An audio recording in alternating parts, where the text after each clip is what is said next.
दादी मैं मम्मी जी के साथ बाजार सब्जी लेने गई थी और वहां मैंने देखा निखिल और तनु दोनों एक साथ किसी ठेले वाले से झगड़ रहे थे। उनकी कार से ठेले वाले की टक्कर हो गई थी, बहुत भीड़ हो गई थी, पुलिस तक आ गई थी दादी। शायद पुलिस वालों के डर से निखिल ने कहा कि तनु उसकी वाइफ है और वो प्रेग्नेंट है और वो प्लीज उन्हें छोड़ दे, पर फिर भी पुलिस वाले उन्हें ले गए और बस मैंने वहीं से दी को कॉल करके सब कुछ बता दिया। ये तुमने सबसे अच्छा काम किया कि उसी वक्त प्रज्ञा दी को फोन कर दी। तुम्हें पता है उसी कारण दी अभी के अभी को लेके पुलिस स्टेशन भी गई। चलो अच्छा है, अब जब वहां उन दोनों से पूछताछ होगी ना तो निखिल को सच तो बताना ही पड़ेगा। बस दी अभी जीजू को लेके सही टाइम पे पहुंच जाए और सब कुछ जीजू अपनी आंखों से देख ले। पर जब तक प्रज्ञा दी का फोन नहीं आता और वो खुद नहीं बताती कि वहां पे क्या हुआ है, हमें कुछ अज्यूम नहीं करना चाहिए। हर बार की तरह हम कुछ भी अज्यूम कर लेते। तू बिल्कुल सही कह रहा है। हम पता क्या करते हैं, काम होने से पहले ही हम ना उसका जश्न मनाना शुरू कर देते हैं। तो होता क्या है, उस काम को हमारी खुद की नजर लग जाती है। नहीं, पर इस पर जरूर सब कुछ अच्छा होगा। वैसे ये काम जितना मुश्किल लग रहा है ना उतना मुश्किल है नहीं, काफी आसान। एक बार निखिल पुलिस की बातों में आके सब कुछ उगल देना तो सारा सच तो वहीं अभी के सामने आ जाएगा। बस जीजू और दी की पहुंचने की टाइमिंग सही। पूरा एपिसोड देखिए ZEE5 पर।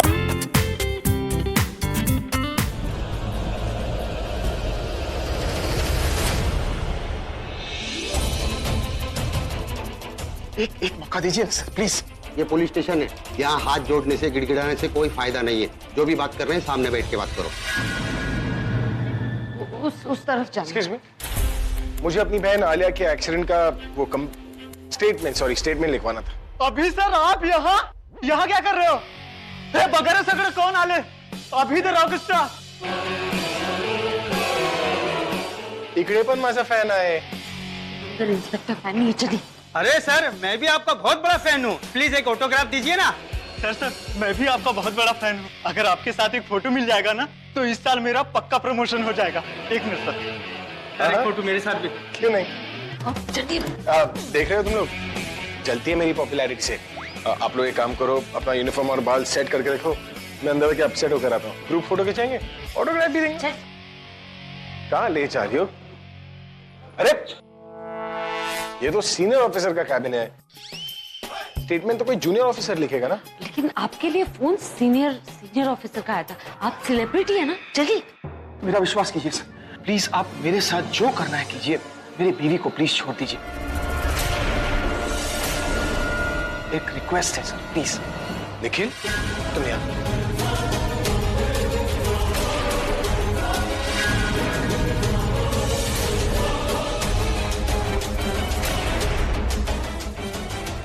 सब ठीक तो है ना?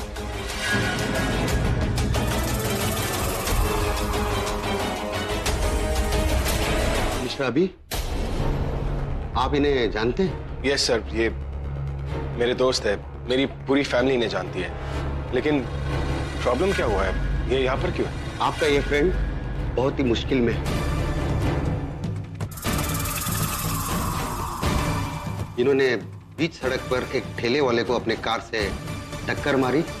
ठेले वाले की हालत बहुत खराब और उसके बाद इन्होंने आदमी को रिश्वत देने की कोशिश की और उस कार में इनकी बीवी थी।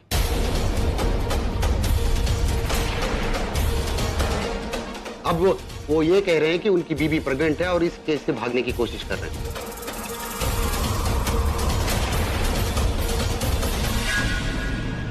अरे निखिल, तुम्हारी शादी कब हुई और तुम्हारी वाइफ प्रेग्नेंट? अब ये निखिल भले ही पुलिस से बच जाए, इनसे नहीं बचे। कंग्रेचुलेशंस निखिल, लेकिन ये बहुत गलत है। तुम हमारे घर हमेशा आते जाते रहते हो, शादी तो दूर प्रेगनेंसी की भी हमें भनक नहीं होने दी। कहाँ है तुम्हारी वाइफ? मिलना चाहेंगे। Congress Nikhil, I am happy for you, लेकिन तुमने बताया नहीं। अब अभी फिलहाल ये सब छोड़ो, अभी ये पता लगाना है कि अब करना क्या है। सर ये एक अच्छा लड़का है, अच्छी फैमिली से है सर। इन्होंने जानबूझकर कोई एक्सीडेंट नहीं किया है सर, ना ही इन्होंने शराब पी रखी थी। लेकिन सर ये पूरा मुआवजा देने के लिए तैयार है सर। है ना? हाँ, मैंने कहा उनसे, मैंने कहा आपसे ना कि मैं पूरा खर्चा उठाने के लिए तैयार हूँ यार। देखो सर, एक अच्छे आदमी है, अगर आपने केस कर दिया तो सर इसकी प्रोफेशनल लाइफ खराब हो सकती है। नई नई शादी हुई है। अब देखिए, आप लोग ये बातें कीजिए, मैं जाकर एक बार इनकी वाइफ को देखती हूँ। मतलब वो प्रेग्नेंट है इधर पुलिस स्टेशन में, मतलब। हाँ निखिल, तुम्हारी वाइफ का है, मतलब इतनी गर्मी में उसे एक काम करो, गाड़ी में बिठाओ, एसी चालू करो वहां पर। बहुत बुरा फंसा निखिल, अब तुझे और तनु को कोई बचा नहीं सकता। क्या हुआ निखिल? क्या कर रही हो तुम? देख के चल नहीं सकती क्या? सॉरी। What sorry? ग्लास टूट गया, तुम्हें कांच टूटने का मतलब होता है कि कुछ बुरा होने वाला। और क्या बुरा होगा? बुरा अपने घर में रहती हूँ लेकिन घर वाले अपना नहीं मानते। तुम पास में हो लेकिन फिर भी कितने दूर। बुलबुल भी हमारे बीच में नहीं रही है लेकिन हमारी दूरियां अभी तक खत्म नहीं हुई। पूरा एक टाइम पर हम कितना करीब हुआ करते थे लेकिन आज एक दूसरे से इतने कटे कटे क्यों? करीब हुआ करते थे आले, हम नदी के दो किनारे हैं जो कभी मिल नहीं सकते। और हम में से एक किनारा ऐसा है जिसके पास कोई जाना नहीं चाहता, क्योंकि वहां जो भी जाता है ना उसको दुख मिलता है, वो परेशान होता है। इसलिए तुम्हारे पास कोई नहीं आना चाहता। और तुम जितनी भी कोशिश कर लो, मैं ये मानने वाला नहीं हूं कि तुम बदल गई। हमेशा की तरह तुम वापस आई हो, किसी नए अंदाज में वापस आई हो, पर तुम्हारी फितरत नहीं बदली, वो बिल्कुल पहले जैसी ही है। रॉबिन!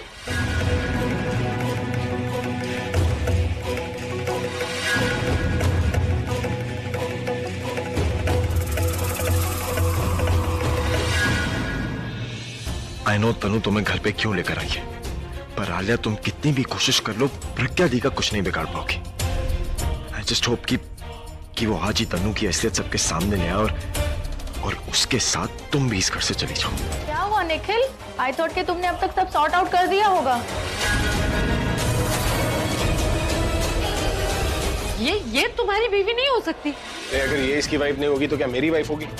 याद नहीं है निखिल ने इसे घर पर भी लाया था हमसे मिलवाने के लिए। What happened Nikhil? तुम ठीक तो हो ना? नहीं, बिल्कुल ठीक नहीं था, लेकिन अब तुम्हें देखा है तो सब कुछ ठीक है। तुम्हें देखकर राहत मिल गई मुझे स्वीटहार्ट, बिल्कुल राहत मिल गई। इतना टेंशन में था, बिल्कुल परेशान हो गया था कि न जाने कौन आएगा।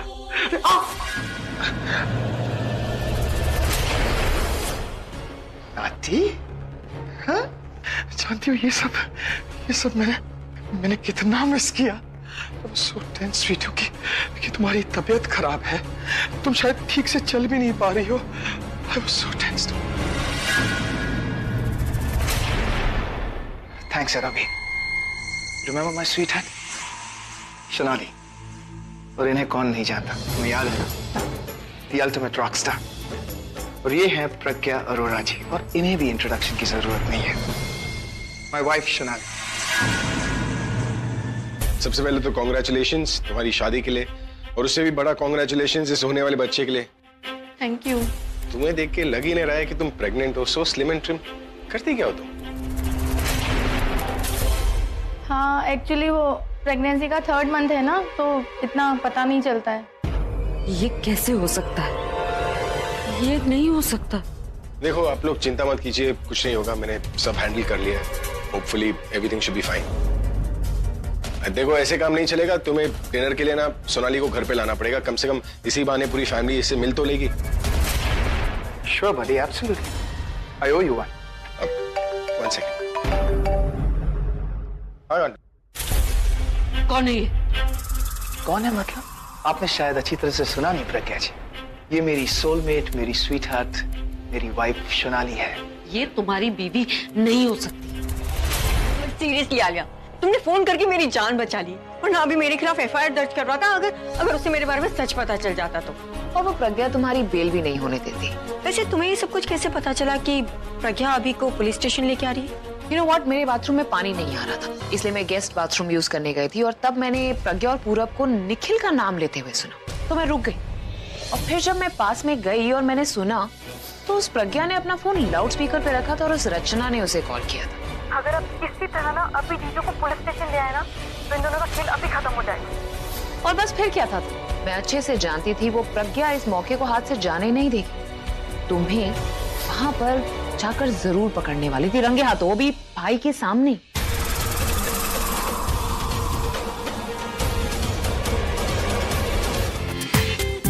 पूरा एपिसोड देखिए ZEE5 पर।